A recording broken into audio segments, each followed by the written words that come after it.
I'm Vivian. I live in Canberra. I live with my husband, and I have 2 adult sons close by. My name's John Price, and I live in a place called Yallingup in Western Australia. It's in the deep southwest and on the coast. Hi, I'm Marcia.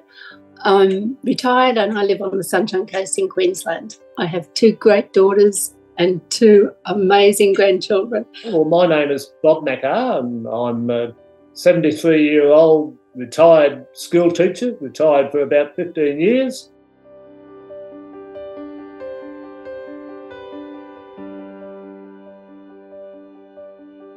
Back in 2012, I developed a cough after having been at a bushfire, and my wife suggested I go to the doctor and have a diagnosis. Anyway, I was sent off for a chest x-ray, and the diagnosis came back that I had IPF, possibly post-inflammatory. I didn't know anything about it. My doctor didn't know anything about it, so I walked out and gaily proceeded to live life happily. In 2015, my brother became seriously ill with the disease. His diagnosis then caused me to remember that I'd had the same diagnosis, and I went back and was re-diagnosed and then sent up the chain to a specialist. I went off to seek as much information as I could about the disease. And what I found was actually, less than satisfying, that here was a disease about which there was no cure. And there were only 2, at that stage, 2 experimental drugs that were available, and both were incredibly expensive. This happened following an admission for what we thought was community-acquired pneumonia, had 4 weeks hospitalisation and discharged with a diagnosis of cryptogenic organising pneumonia. Subsequent hospitalisation in June with increasing breathlessness and a new diagnosis of interstitial lung disease associated with an autoimmune disease. So it's called antisynthetase syndrome. Like many of us with pulmonary fibrosis or an ILD, I had never heard of the disease until my GP gave me a fact sheet. And as you can imagine, that was fairly confronting on several levels. My initial symptoms had been noted, but had been classed as insignificant. My breathlessness I put down as being not fit enough. I was working 10 or 11-hour days in a car for 2 hours, driving back and forth to work. And my cough had been described as atypical. I'd had it for several years, but it hadn't really led to anything. It was only after these symptoms grew really acute that they sent me off for a chest x-ray, then an MRI, and then finally a lung biopsy to get a definitive diagnosis of IPF in 2018. I was diagnosed back in 2014. I presented to my GP with a persistent cough that wouldn't go away. And she pretty smartly referred me to a lung specialist. Yes, I went to a specialist, and that was a very confronting experience, to say the least, because this specialist told me, well, you've got about up to 3 years in this life. You should start making some plans around, getting your affairs in order.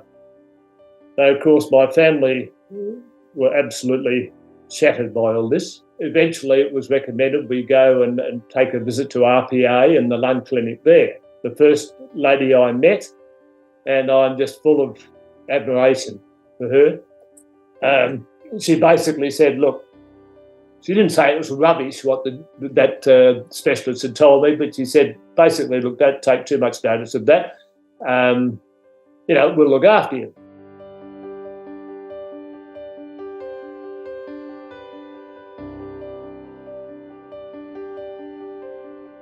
The most serious situation I had with disease management was when I had an acute exacerbation. And that happened one day when I was swimming. And I went from being able to swim 3 kilometres without stopping to not being able to swim 100 metres.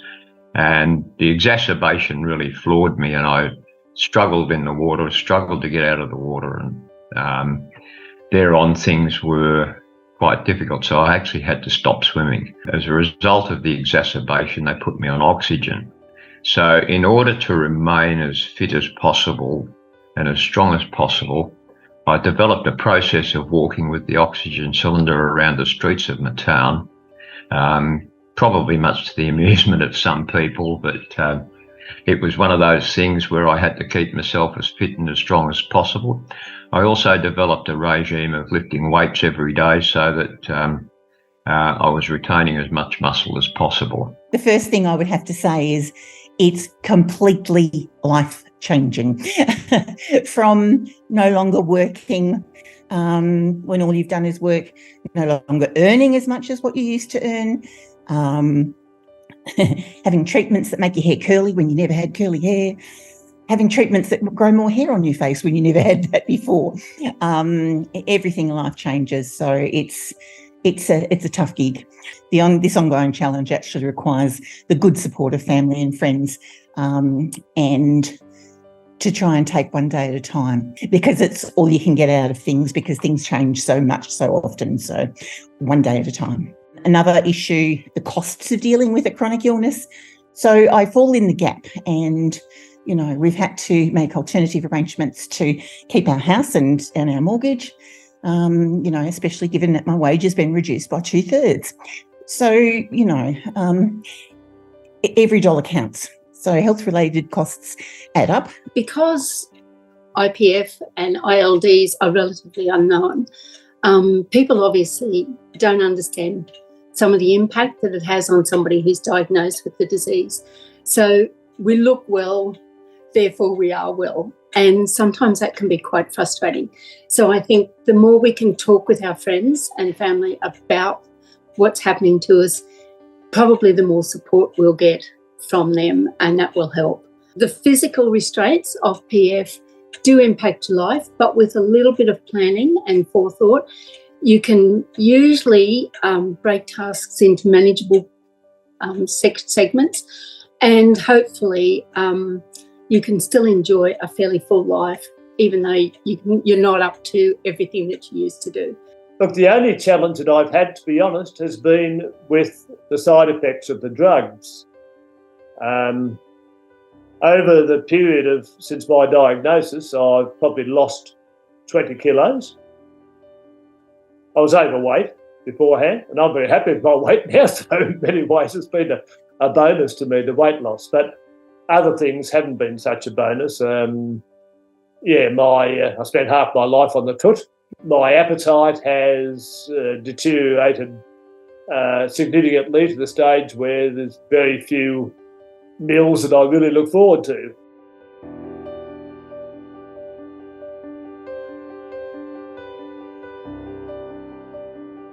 One of the biggest areas that we need to touch, not only in terms of patients, but is also the initiating point of diagnosis, which is GP level.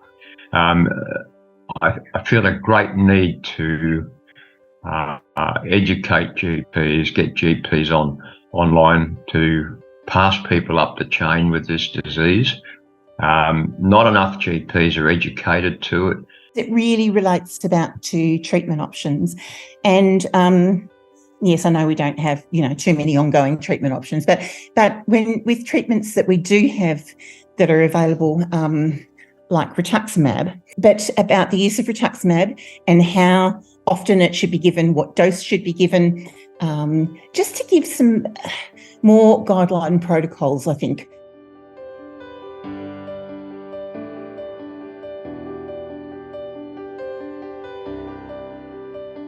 My main one is actually to find the cause.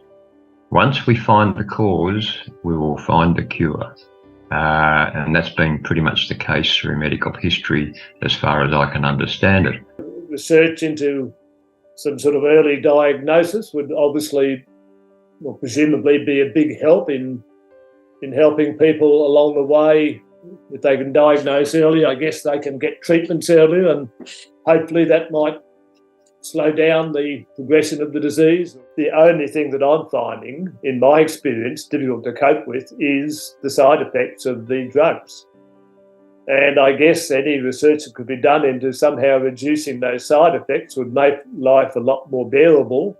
I'm presuming other people who are using them are having similar side effects to myself. I would like to see early diagnosis as one of the key areas of research, because I was down to nearly half my lung capacity before I was actually diagnosed. So that would have made a big impact on my journey. Obviously, research which leads to a cure would be the ultimate goal. But every study, every trial that's successfully conducted helps on this path. And so I think anything that we can do as PF patients or ALD patients to assist researchers, we need to do. Our life depends on it.